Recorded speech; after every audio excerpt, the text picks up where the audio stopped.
ராதே கிருஷ்ணா. வணக்கம். நான் உங்கள் சுகியம்மா பேசுகிறேன். சுகிநிகேதனத்தின் முதல் நவராத்திரியில் கலந்துக்கிட்ட அனைவருக்கும் ரொம்ப ரொம்ப நன்றி. நேற்று தேவியோட மணித்வீபத்தை பார்த்துருப்பீங்க, அதை அனுபவிச்சிருப்பீங்க அப்படின்னு சொல்லி நான் நம்புகிறேன். எங்கேயாவது யாராவது ஒரு ஆத்மா அதை அனுபவிச்சிருந்தா கூட எனக்கு ரொம்ப ரொம்ப சந்தோஷம்தான். இன்றைக்கி விஜயதசமி. அனைவருக்கும் விஜயதசமி நல்வாழ்த்துக்கள்.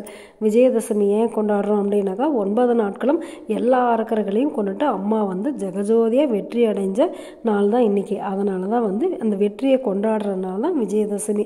ஒவ்வொரு பெண்ணுமே முப்பெரும் தேவியர் தான். எப்படி அப்படின்னாக்கா அவங்க வீட்டில் ஏதோ ஒரு பிரச்சனை, யாரோ ஒருத்தர் தப்பு பண்ணிட்டாங்க, சமூகத்தில் யாரோ ஒருத்தர் தப்பு பண்ணிட்டாங்க அப்படின்னா அந்த இடத்துல அவங்க பொங்கி எழறாங்க பாருங்கள். அந்த இடத்துல அவங்க காளி தேவியாக இருக்காங்க. வீட்டில் ஒரு பண கஷ்டம், அது எப்படி முறையாக கையாளணும் அப்படின்னு ஒரு பெண் எடுத்து அந்த பண கஷ்டத்தை தீர்த்து வைக்கிறாங்க பாருங்கள். அந்த இடத்துல அவங்க லக்ஷ்மி தேவியாக இருக்காங்க. குழந்தைங்களோட படிப்புக்கு அவங்க உதவுறதில் சரஸ்வதி தேவியாக இருக்காங்க. ஆக மொத்தம் ஒரு பெண் முப்பெரும் தேவியராகவே இருக்காங்க. இந்த நவராத்திரியை நம்ம ஏன் கொண்டாடுறோம் அப்படின்னாக்கா இது ஜாதி மதம் பேதம் அப்படிங்கிற எந்த விதமான கட்டுப்பாடுமே இல்லாத ஒரே பண்டிகை எதுனா நவராத்திரி தான். எப்படி அப்படின்னாக்கா எல்லாருக்குமே கல்வி வேணும், எல்லாருக்குமே செல்வம் வேணும், எல்லாருக்குமே வீரம் வேணும். இதை மூணும் கொடுக்கறது யாரு? துர்கா, லக்ஷ்மி, சரஸ்வதி அப்படிங்கிறத எல்லாருமே ஏற்றுக்குவாங்க. கல்வி அப்படிங்கிறது ஏட்டு சுரக்காய் அப்படின்னு சொல்கிறாங்களா, அதாவது டிகிரி முடிக்கணும், அந்த கோர்ஸ் படிக்கணும், இந்த கோர்ஸ் படிக்கணுங்கிறாங்க பாரு. அது கல்வி கிடையாது, அனுபவபூர்வமாக இருக்கிறது தான் கல்வி. இதுக்கு ஒரு உதாரணம் சொல்லட்டுமா? படிக்காதவங்க இருப்பாங்க, அவங்க வெளிநாடு போய் வியாபாரம் செஞ்சுட்டு வருவாங்க. ஆனால் படித்தவங்களுக்கு எல்லாமே தெரியும். அவங்களுக்கு போய் எங்கே டிக்கெட் வாங்கணும், எங்கே வெயிட்டிங் பண்ணணும், எப்படி ஃப்ளைட் ஏறணும் அப்படிங்கிறதெல்லாம் தெரியாது. அனுபவபூர்வமாக எல்லாமே நம்ம கற்றுக்கிறதான். அந்த அனுபவத்துக்கு பேர் தான் கல்வி. அப்படி நம்மளுக்கு அனுபவத்தில் கிடைக்கிற கல்வியில் வர செல்வத்தை நல்ல முறையில் பயன்படுத்தணும். இந்த கல்வியும் செல்வத்தையும் நல்ல முறையில் பயன்படுத்துறதுனால 4 பேருக்கு நாம் உபயோகமாக இருக்கிறது தான் நம்மளுடைய வீரம்.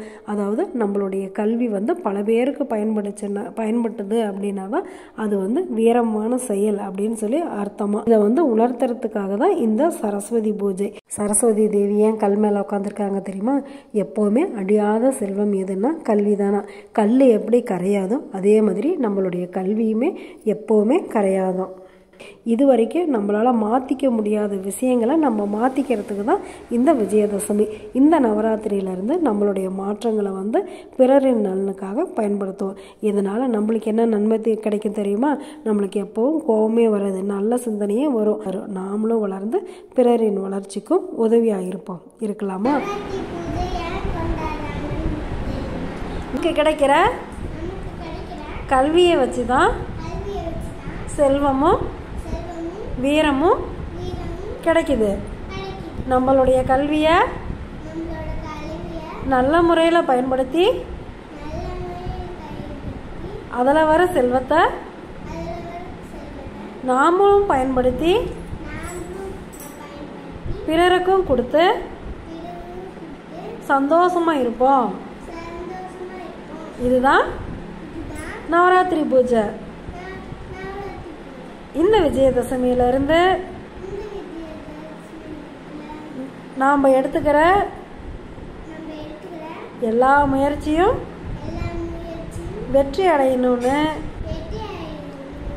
சரஸ்வதி தேவியை வேண்டிக்குவோம்.